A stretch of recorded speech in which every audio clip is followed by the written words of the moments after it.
So if you're going to the island of Gran Canaria for a holiday, you might want to take part in a few activities. Whilst there, we recently took part in 3 activities: jet skiing, jeep safari, and the Afrikat, which is a catamaran boat trip around the island. And in today's video, I thought I'd share my experience booking that tour so you can see if it's actually right for you. So before we get into the video, please hit that subscribe button. It is free to do, it only takes a moment, and it really helps the channel out. So we booked the Afrikat, which you can see here. Look, you get a little free mug. We booked the Afrikat for a day excursion around the island for myself, my wife, and my 16-year-old son. We pre-booked it with jet2.com before we actually set off on our holiday, but you can book it through your hotel before you go, or even at many of the local vendors that you'll find in the area. It cost us €65 each to book the trip, and it is a full day excursion. Now it starts with being picked up from your hotel by the coach,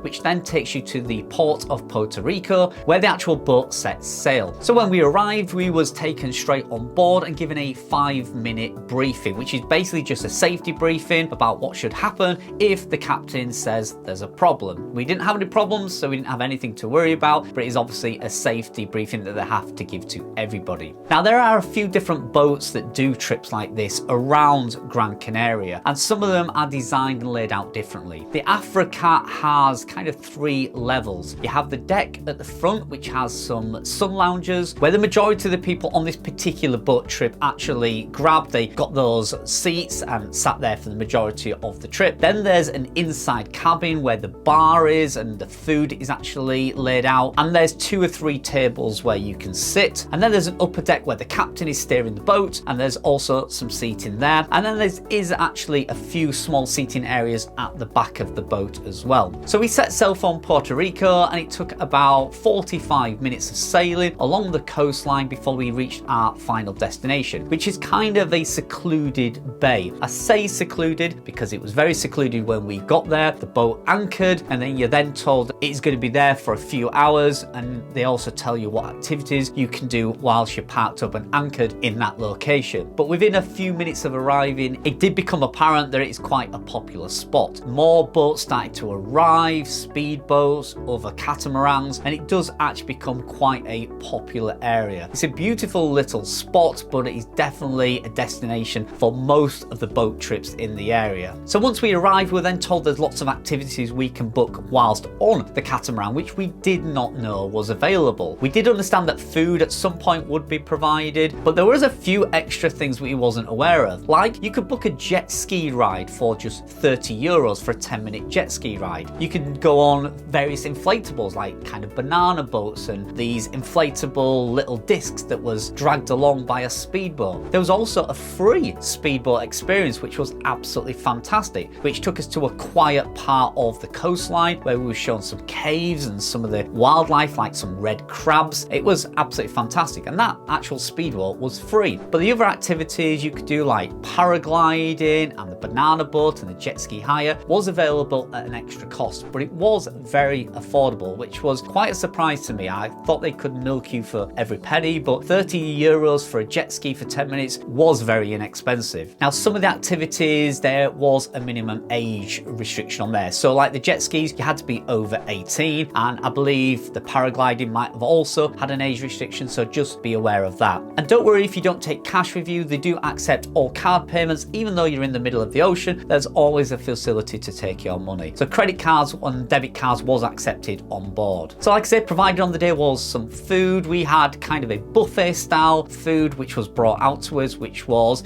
adequate. It was more than I expected on board a boat. It's obviously quite difficult to cater for everybody's needs on a ship of that size, but it was kind of a Spanish buffet style lunch, which was absolutely fine. One amazing thing that I was not aware of was the drinks on board was unlimited, and that included sangria, even local ice cold beer on tap. You could just help yourself, just pour out as much beer as you liked, and that was all free throughout the day. There was also various soft drinks, which was inside a refrigerator, which was kept nice and ice cold. There was ice cubes available and everything. So food and drink, you're definitely catered for. So I wouldn't worry about taking your own food and drinks. Water, alcohol, soft drinks, it was all provided, included in the price. So whilst on board, like I say, we did participate in the jet ski, which cost us €30. We then had the 10-minute speedboat ride, which was for free. And then we also really enjoyed the snorkeling. It was one of the main reasons we booked the Afrikat catamaran tour, because I love snorkeling. Now, I actually did take my own mask and snorkel, but I needn't worry. There was plenty of life jackets, snorkels and masks provided for you by the Afrikat tour company free of charge. You could just pick them up, jump off the back of the boat and actually enjoy snorkeling in the bay, which was really quite fun, and the staff was very helpful and entertaining. One of the staff members, while I was swimming on my own in the bay, everybody had left the boat, I was still in the water snorkeling. He got some bread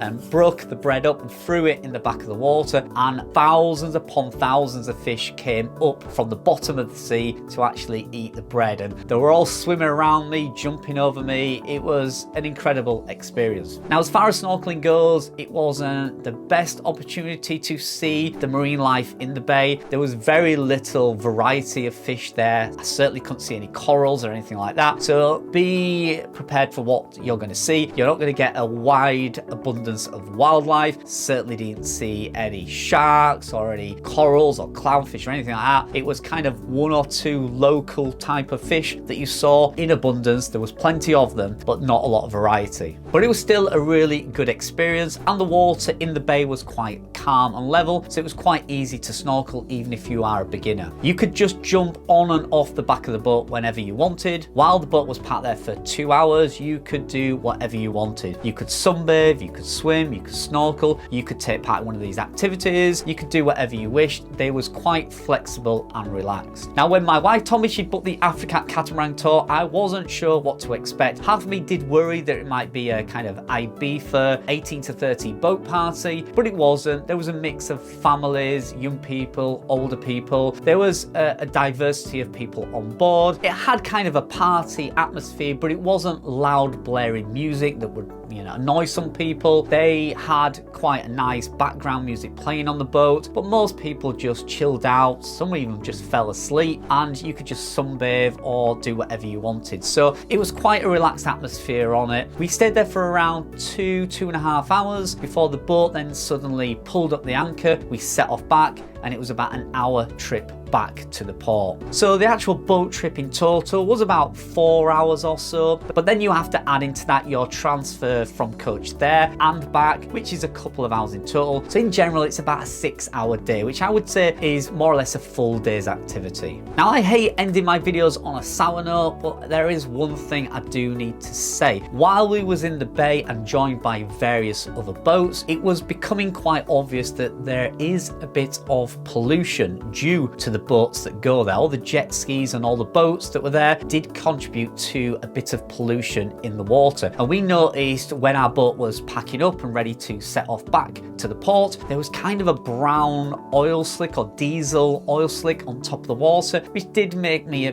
feel a bit sad and a little bit guilty for doing that. And we also noticed a lot of dead fish in the water. Now, when I spoke to the captain of the boat, he said those dead fish was due to the water temperature increasing, which made sense because while we were there, we were in the middle of a heat wave, and he said the ocean temperature had increased over the last couple of years by 3 degrees, and it had killed some of these fish. These fish are flying fish, the ones that jump and leap out of the water, and he said it was the lack of oxygen on the surface of the water that was making these fish die. I wasn't 100% convinced, not too sure on that. I'm not a marine expert, but it was certainly sad to see so many fish floating on the top of the water. So again, something to be aware of. Something I have not thought about is the impact tourism has on the island, and in fact Gran Canaria is definitely seeing some signs of impact that tourists are having on that island. It did make me feel a little bit more aware of my surroundings and the impact we have. But overall, if you do want to take the boat trip, I really do recommend it. It's a lovely day out. The staff was super friendly. It was inexpensive. It was a full day tour. There is everything you need there and more. The extras you do have to pay for, so be aware of that. And also, one thing to be aware of is if it is a hot sunny day and you do have one of those positions on the front of the boat, make sure you do cover it with sunblock. We saw many people who had fallen asleep on the front of the catamaran and looked quite burned. So we was inside. We took a a seating area inside for me, my wife and my son, because we're not good at staying in the sun for 4 or 5 hours. So just be aware of that, but there is plenty of space on the catamaran to get out of the sun if you do wish. There is toilet facilities on there, which was very clean, very easy to access. In fact, every time I wanted to use the toilet, there was never anybody in there, even though it was only one facility on the boat. But don't worry about that, there is plenty of facilities on the boat to use the toilet. So overall, I would highly recommend it. I will try and leave a link in the description or on screen now if you'd like to book the Afrikat or any similar boat trips in the area. We certainly enjoyed it, highly recommend going there. Lots of activities for you to do. Very pleasant day out on the island of Gran Canaria. So thanks for joining me, and remember to hit that thumbs up button if you've enjoyed this video. Bye bye for now.